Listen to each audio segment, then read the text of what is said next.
Hello, my name is Apurva. I'm a student of Ajinkya Deva Patil University. I'm in my third year and I'm currently pursuing BTech in IT with specialization in data science. So this is a project review video for my end semester examination for the subject Machine Learning 1. And for my project, I've implemented multiple linear regression in Python. So let's begin. So even before we jump onto the code, I'll just explain briefly what linear regression is. So linear regression is the most basic machine learning algorithm. So we can say it's the hello world of all machine learning algorithms out there. It is mostly used when there exists a linear relation between input variables and the output variables. So if there's a linear regression between these two, we can simply use the input variables to predict our output variables. So here's a small example. So the house price is obviously proportional to the size of the house, number of bedrooms it has, and its locality. So if we have all this data and there exists a linear relationship between them, then we can simply use this data to predict our house price and so on. So there are types of linear regression. The first one is that there is only one input variable and a one output variable. So we call it a univariate or a single linear variable linear regression. The other one is that we have multiple input variables. So we call it multivariable linear regression or multiple linear regression. So now let's jump on to the code. So this is my Python implementation of multiple linear regression. I'll be explaining each section of the code step by step. So let's begin. So first of all, we are importing all the necessary libraries. So we have pandas for data manipulation, for performing data manipulation, NumPy for providing us with multi-dimensional array and NumPy arrays, stats model. This we are using to get access to statistical modules that we'll be using for creating a linear regression model, and then the mpplot 3D for plotting 3D graphs. Same with the PyLab, and then there is scikit-learn, which will be again using for creating a linear model and linear regression algorithm. So now we are first of all importing the dataset. So the dataset is the advertising dataset. The CSV file is available on Kaggle. So as you can see, there are 5 columns including the index column, and we will be mainly working with this TV column and the radio column. We will be using these two columns, the values of these two columns, to predict this column, the sales column. So on y, as I said before, y we are trying to predict the value of y. So we keep we are trying to predict the value of sales. So we'll keep sales on our y axis, which becomes our dependent variables, and we are using TV and radio.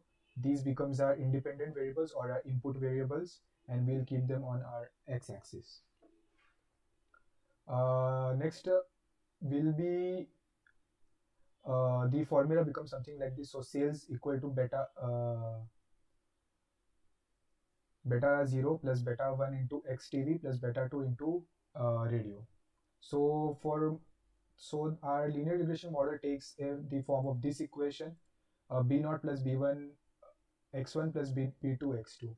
And if we wish to estimate the value of y, we'll first need to find the values of b0, b1 and b2. So we are basically trying to obtain the b1, b0, b1 and b2, and these variables are known as the regression coefficients. So as soon as we have our regression coefficients, we'll be able to make predictions of on our y value.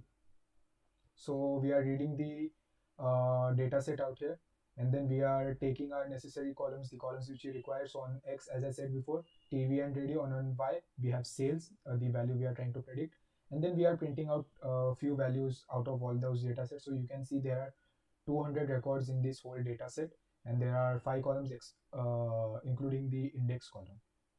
Now we are splitting our data into training set and the testing set. So xtrain and ytrain will be using xtrain and ytrain to train our linear regression model, and we'll be then validating that linear regression model using xtest and ytest. So we are splitting it with a test size of 0.3, and we have kept the random state as 42. Now we'll be using scikit-learn's linear regression function to make linear predictions.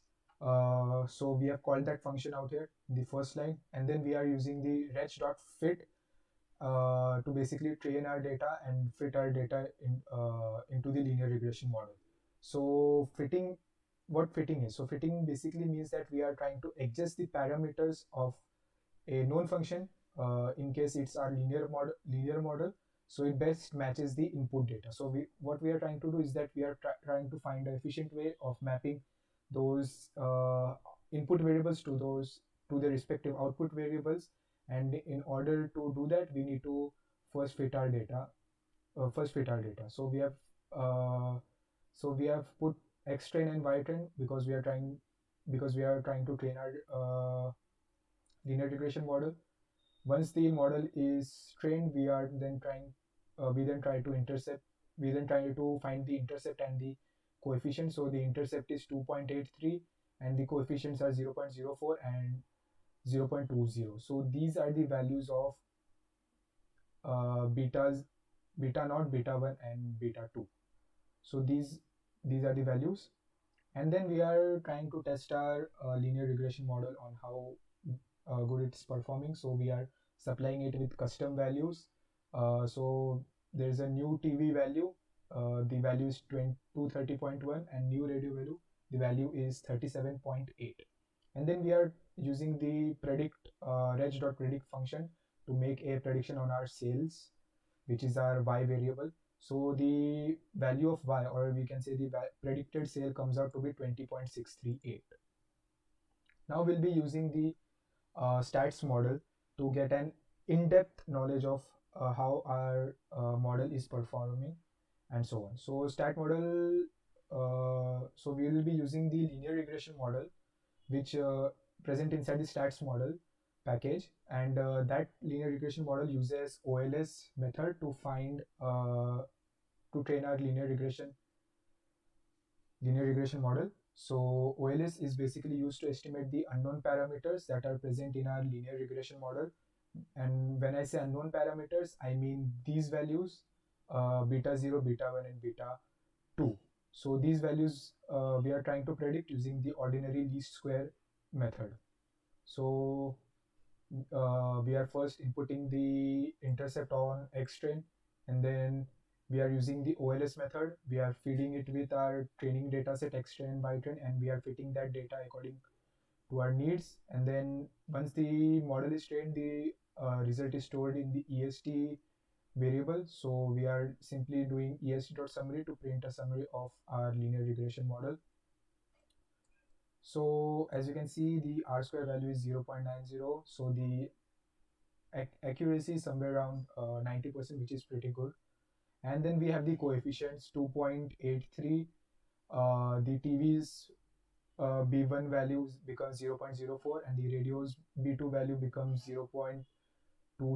So if you compare these values and these values, the values are more or less the same. There are slight difference, but that's okay. So we have basically validated a linear regression model because both the packages, these two are different packages. These two packages are producing almost the same result, so we can say that our linear regression model is working good. So this is the formulaic interface of stat model. So instead of directly inputting our training data, we will be using the formulaic method of ordinary least square. So the formula is response predictor plus predictor. So here our response is sales and predictors are TV plus radio. So again, the R square value is more or less the same. There is a slight difference of 0.1 decimal. So, but that's okay, that's almost negligible. And the coefficients are also the same if you look here and look here. So now we are going to get our RMSE, MSE and MAE values. So RMSE stands for root mean square error value, MSE stands for mean square error value, and MAE stands for mean absolute value. So again, we are using the stats models inbuilt functions to get those values. So we are first, even before we do that, we need to make some predictions because these errors are basically compared. So on one side we have our original values, or we can say the actual values, and on the other hand we'll have our predicted values, and then these functions will estimate the errors between those predicted values and the actual values, and based on those value we'll get these estimators. So uh, calling those functions, and then when we call those functions and we are printing the values, we get mean square error as 2.55, root mean square error as 1.5, and mean absolute error as 1.17. Now we are trying to compare our actual values with predicted values. So actual values are these values, the values of this sales column. Okay, so we are trying to compare this column with our predicted column. We have a new predicted column.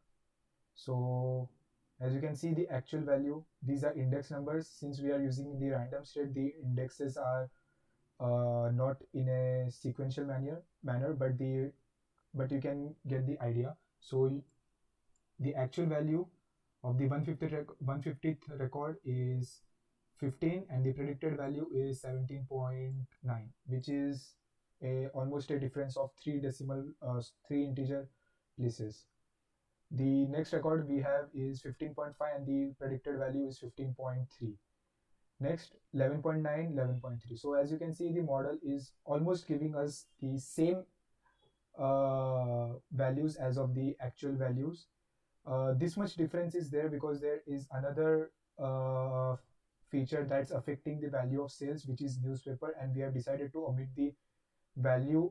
We have decided to omit this feature from our linear regression model, and that's why there's a slight difference between the actual values and the predicted values. But by judging the values, you can say that our linear regression model is performing very well because we are getting more or less the same output values. So now we are done training our linear regression model. We are going to plot our graphs. So since we have two values of x1 and x2, there are two independent variables, so we cannot simply form them in a 2D coordinate system because there's only x and y.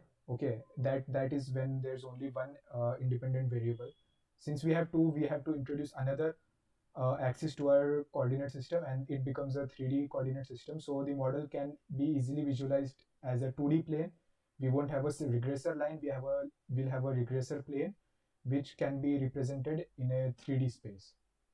So instead of fitting a line to a data, that's what I said earlier, we are now trying to fit our data to a plane uh, that is for two independent variables. If there are three independent variables, or we can say x1, x2, and x3 is there, then we'll have a regressor space, not even a plane, regressor space in a 3D coordinate system. So now we are using the numpy's arrays mesh grid function to basically perform some mathematical operation, and then we are plotting the hyperplane. So this is the equation of line, constant plus parameter 1 b1 into xx1, b2 parameter 2 into xx2. After that we are first of all creating our 3D space. So this is our 3D space, okay, 3D coordinate system, and our plane will be formed inside this 3D coordinate system. So we are using the axis.3D function. We are present axis mpplot 3D function present inside the MPL toolkits to plot this 3D space. Now we are plotting our hyperplane. So in order to plot the hyperplane, we are using the plot surface function.